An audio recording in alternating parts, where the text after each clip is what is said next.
Evangelho de Marcos, capítulo 7, versículo 31 ao 37. Nós estamos passeando no Evangelho de Marcos, capítulo 1, 2, 3, 4, 5, 6, chegamos no capítulo 7, no versículo 31.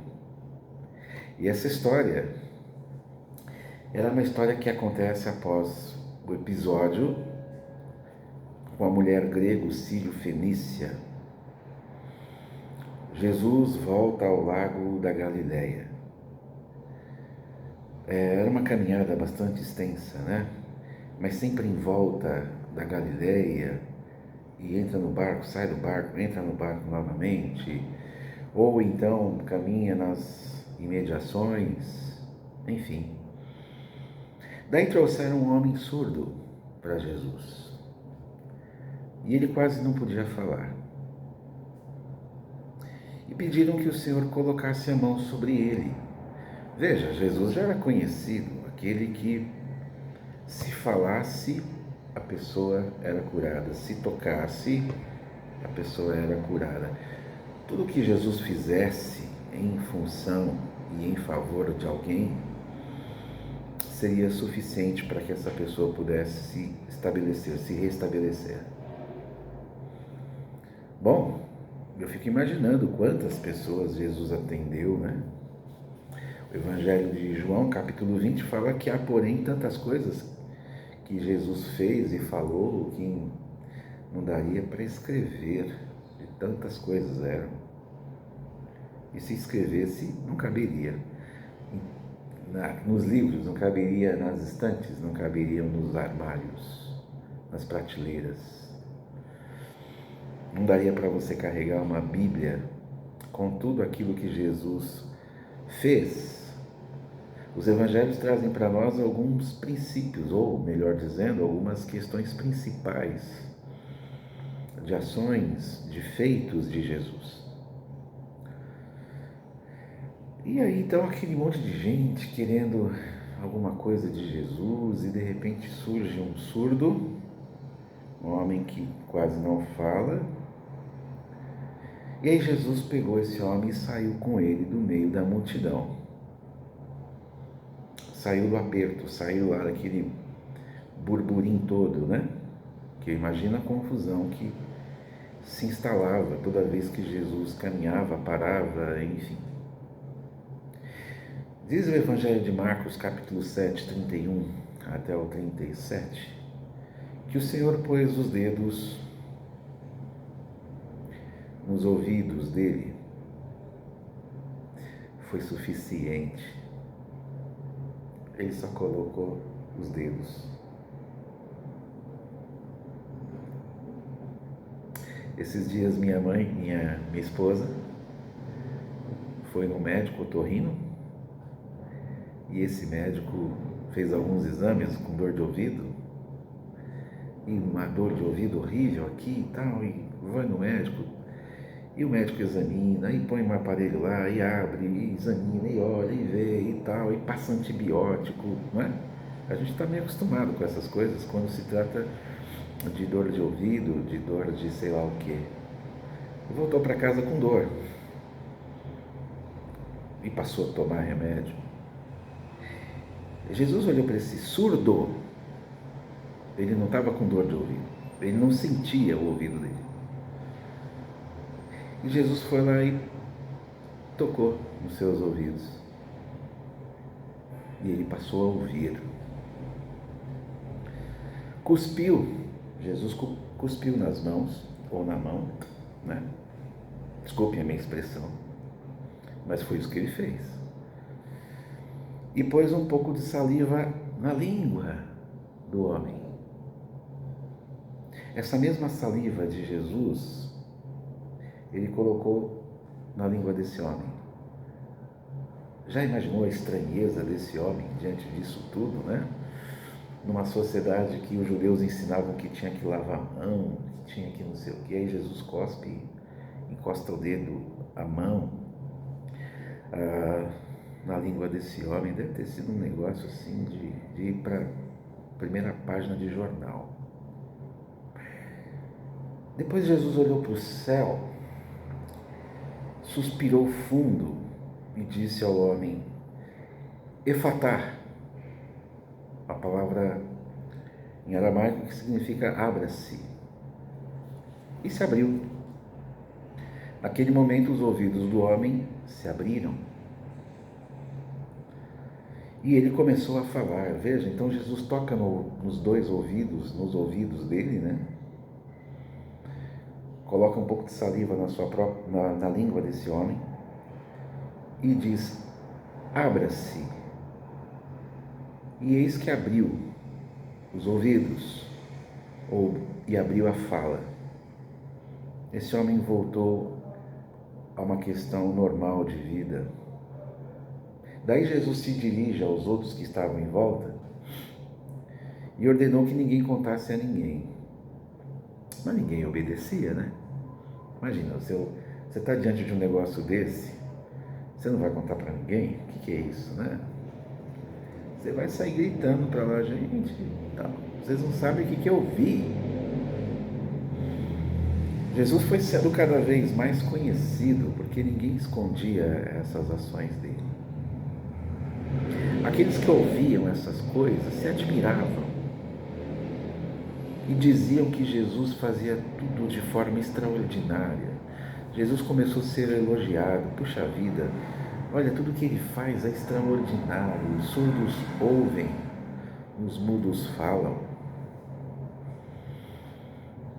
Jesus usou os sentidos, né? Quando a gente olha para esse texto, a gente percebe que ele usou os sentidos. Ele tocou nesse homem, ele não falou nada, ele tocou, ele falou depois. O efatá é uma expressão que ele usou como uma forma de ordem diante daquilo que ele havia feito. Jesus podia não ter tocado? Podia. Jesus podia simplesmente olhar para aquele homem e falar efatá, e abriria do mesmo jeito. Mas como é curioso Jesus tocar, Jesus colocar as suas mãos, dispensar da sua própria saliva na língua daquele homem. Suas mãos são mágicas, a sua saliva é mágica. Bom, se tratando de Jesus, até que sim, né? Porém, é muito mais do que isso. Porque Jesus era um ser humano como nós. Mas por trás desse ser humano havia um Deus poderoso, que era capaz de executar e fazer qualquer coisa. Falando, pensando, tocando, o que ele quisesse fazer, ele faria. Então Jesus usou os seus sentidos. Ele tocou nos ouvidos, ele fez com que sua saliva na língua daquele homem produzisse essa cura, esse milagre. Esse homem, com certeza, ele nunca mais se esqueceu de Jesus. Nunca mais se esqueceu do toque. Você se esqueceria? Ele não mais se esqueceu desse toque. Olha, eu vou dizer mais, ele não deve ter esquecido mais do gosto da saliva de Jesus. Eu senti o gosto da saliva de Deus, de Jesus, daquele que é o Filho de Deus. Puxa vida, que coisa mais pessoal, que coisa mais íntima, que coisa mais particular. O surdo sentiu os dedos divinos e então ele passou a ouvir. Mas ele passou a ouvir o quê? Ele passou a ouvir Jesus. Jesus deu a ele a condição de ouvir para que ele pudesse ouvir quem? Jesus. A partir daquele momento ele passaria a ser um ouvinte privilegiado. Ele sentiu a sua saliva, a saliva de Jesus em sua língua e então passou a falar. Passou a falar para quê? Ele passou a glorificar e a testemunhar o que aconteceu com ele. Veja, não há milagre sem sentido. Não há milagre que você guarda na gaveta ou que você expõe para os outros para dizer que você é especial. Não há milagre que a gente se utilize para dizer aos outros ou para pensarmos de nós mesmos a respeito de que Deus olhou para mim como se eu fosse o maior de todos e o mais importante. A finalidade do milagre é o retorno àquele que é o próprio milagre. Então, qual foi o milagre aqui? Ser tocado pelo Filho de Deus. Ser tocado pelo próprio Deus.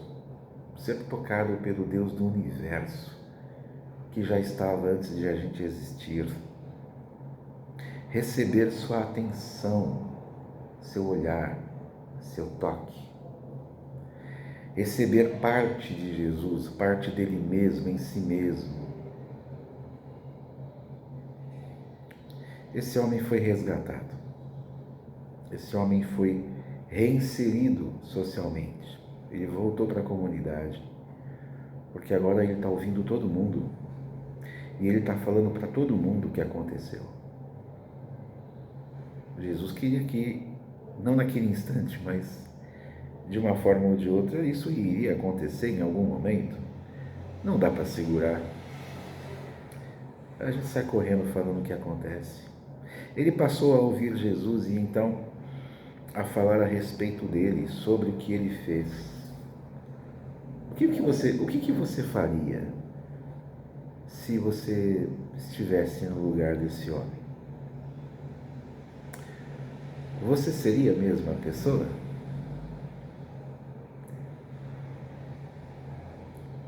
Você seria grato? Tudo se resumiria em gratidão? Eu creio que sim. Tudo se resumiria em gratidão. Sabe o que aconteceu? Os valores de vida desse homem foram alterados completamente. Não só porque ele voltou a ouvir e a falar, mas ele percebeu que Deus é capaz em Cristo Jesus.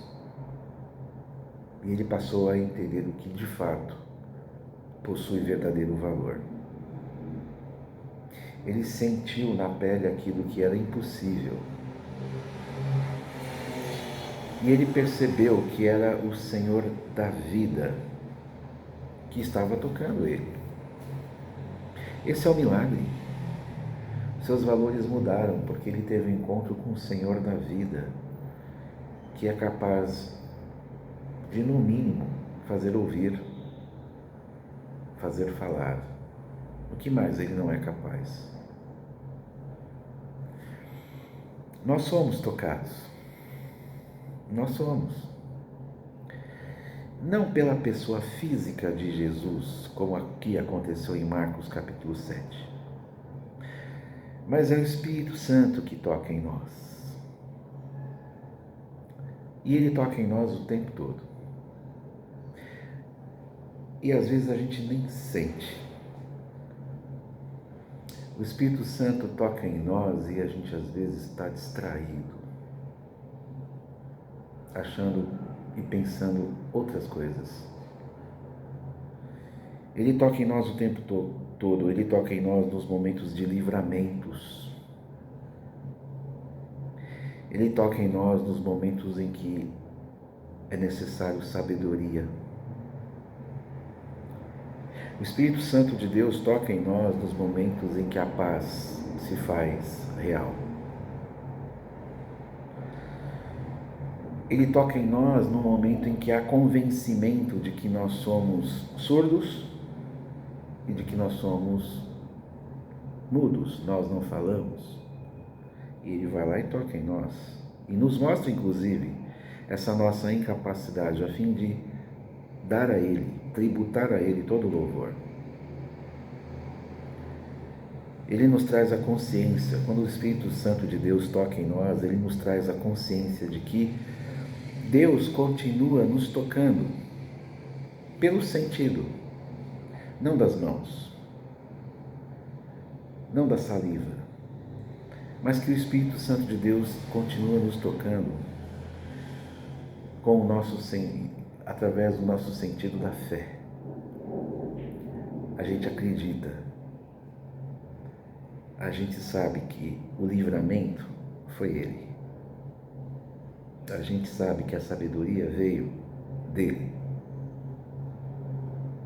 que o sustento veio dele, que a paz veio dele, que as convicções, todas elas vieram dele. E aí a gente passa a andar com ele, porque ele nos tocou. E não dá para abandonar e nem deixar ele de lado. É isso aí. Ande com ele. Não pare no meio do caminho. Prossiga, tendo a sensação de que o Espírito de Deus está com você, tocando em você o tempo todo. Um abraço. Fica com Deus.